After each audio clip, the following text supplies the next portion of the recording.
O que o pastor precisa saber sobre tributos e doações? Tudo. Olá, eu sou Murilo Tasca, você está no canal especializado em organizações religiosas. Aproveite agora essa pausa, dá seu like, se inscreva, porque esse poderá ser, eu acredito que vai ser, o vídeo mais importante que você vai assistir nesse canal sobre esse assunto.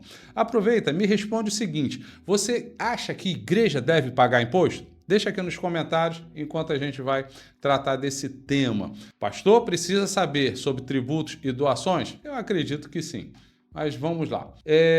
Vamos primeiro dividir os tributos. Não adianta a gente querer falar das duas coisas, porque são duas coisas diferentes. Uma você está falando sobre doar ou sobre receber uma doação, e outra sobre os tributos. A igreja, quando ela tem a sua receita, ela sobre o imposto, ela tem imunidade. Apenas isso.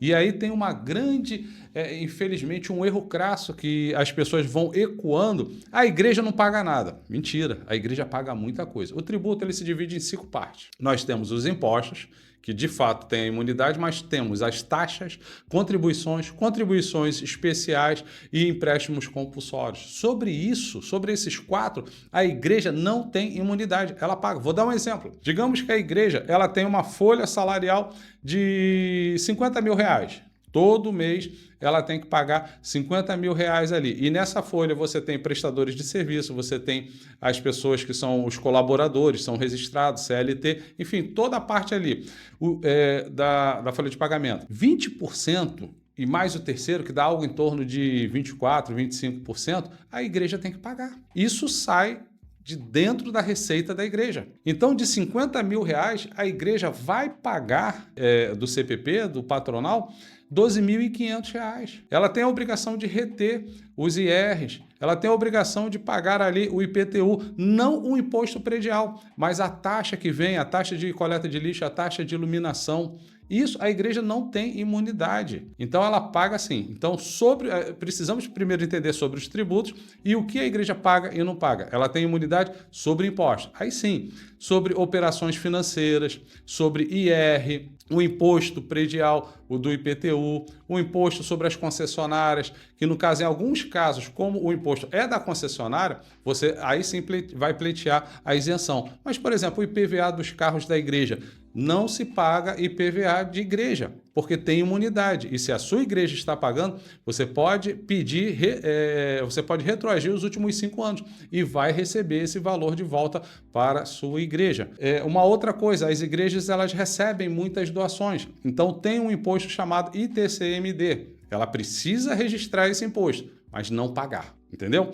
Passamos essa parte do tributo? Estamos entendidos? Ainda ficou alguma dúvida? Deixa nos comentários que eu volto aqui e respondo a vocês. Mas vamos caminhar para a gente poder entrar na outra parte que é doações.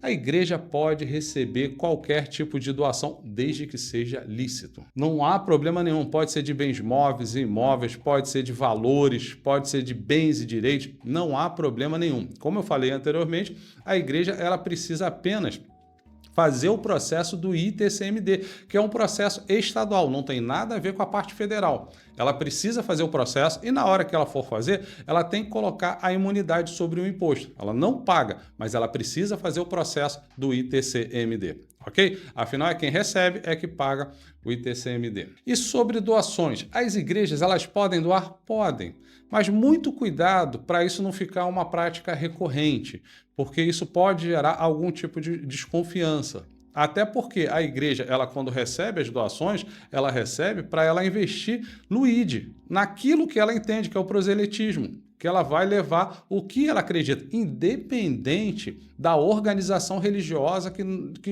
estejamos falando. Matriz africana, católica, evangélica, budista, seja qual for. Ela pode sim, mas o principal objetivo é investir nela mesma, naquilo que ela acredita, para que ela possa levar. Então não tem muita lógica. Eu recebo doação e dou, então cuidado, porque você pode cair numa questão de estar sendo, você pode ser comparada a uma organização do terceiro setor. Quer ver? Eu vou dar um exemplo claro. As tendas Allan Kardec, Espiritismo, são a única religião que elas podem escolher Se elas querem ser uma organização do terceiro setor, uma entidade sem fins lucrativos, uma ONG, ou se ela quer ser uma organização religiosa. Ela pode escolher. Só que no momento que ela escolher a organização religiosa, ela tem imunidade. Se ela escolher ser uma ONG, porque ela de fato ela faz muito filantropia, aí ela deixa a imunidade, ela vai pleitear a isenção. A imunidade você nasce, a isenção você vai buscar. A imunidade não tem fiscalização na parte de impostos, porque não pertence ao Estado. Ele vai fiscalizar o quê? Se não pertence a ele. A isenção não. O Estado ele está abrindo mão daquele imposto que ele estaria recebendo. Aí sim, ele vai fiscalizar. Você vai ter que pedir autorização e não pode retroagir. No caso que eu falei do IPVA, lembra que as igrejas podem pleitear os últimos 5 anos, se por acaso pagou IPVA?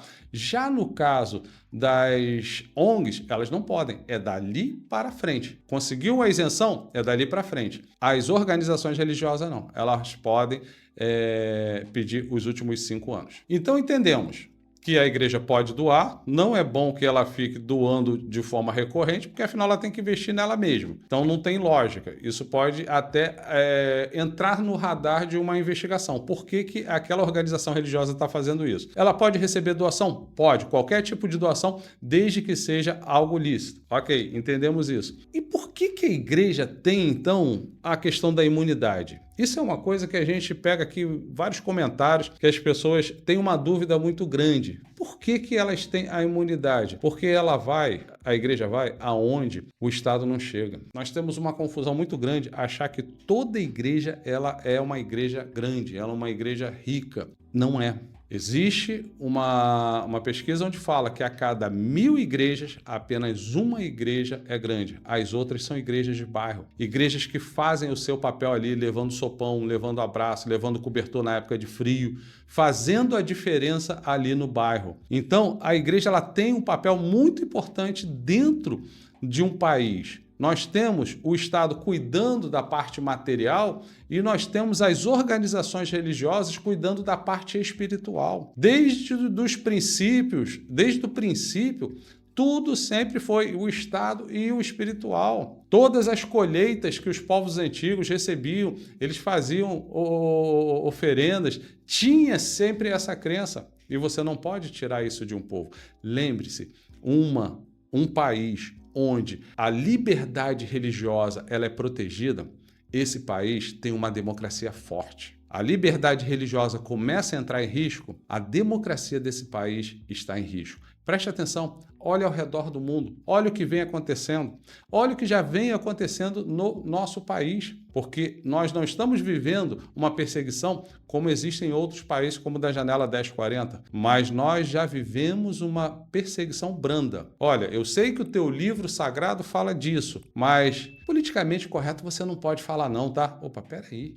Se aquilo que a pessoa acredita, estou falando aqui, independente da religião que você está, se você não pode ter o proselitismo, se você não pode falar do livro sagrado, que é a conduta sua de fé, de crença, não tem liberdade religiosa. Não tem. Porque uma coisa é você ter o proselitismo, você poder falar. Outra coisa é a perseguição religiosa. Uma coisa não tem nada a ver com outra. Aqui eu costumo falar, por exemplo, eu sou tricolor. Do Carmo, que está aqui sempre comigo, ele é flamenguista. Eu posso tentar convencê-lo a mudar de time. Pô, aproveita que está abaixo o muro. Vem ser tricolor. Não há problema nenhum. Eu posso falar mal do Flamengo. Eu posso até ofendê-lo. Não aconselho a ninguém fazer isso, que falta de educação, não acho legal. Mas posso. Eu não posso tirar o direito dele de liberdade ou até mesmo de viver por ele ser flamenguista e não aceitar ser tricolor. Essa é a divisão e nós precisamos ter cuidado com isso, porque nós estamos chegando a um momento que por certas religiões não tolerarem algum tipo de conduta, elas estão sendo tidas como intolerantes. E isso não é verdade. Ela apenas está afirmando aquilo que ela acredita. E isso é liberdade religiosa. E quando isso é respeitado, a democracia desse país ela está forte. Contrapartida, as igrejas, as organizações religiosas precisam fazer a sua parte. E fazer a sua parte de que forma? Tendo clareza nas suas operações. Eu recebo X valores. Esses X valores estão sendo revertidos para que aquilo que aquela comunidade de fé acredita esteja sendo levado, esteja sendo pregado, esteja sendo feito o ID, ok? Então, meus queridos amigos, meus queridos irmãos, pastor, líderes, que Deus abençoe vocês, que Deus abençoe as suas igrejas e que Deus abençoe o nosso Brasil. Até o próximo vídeo. Deus abençoe.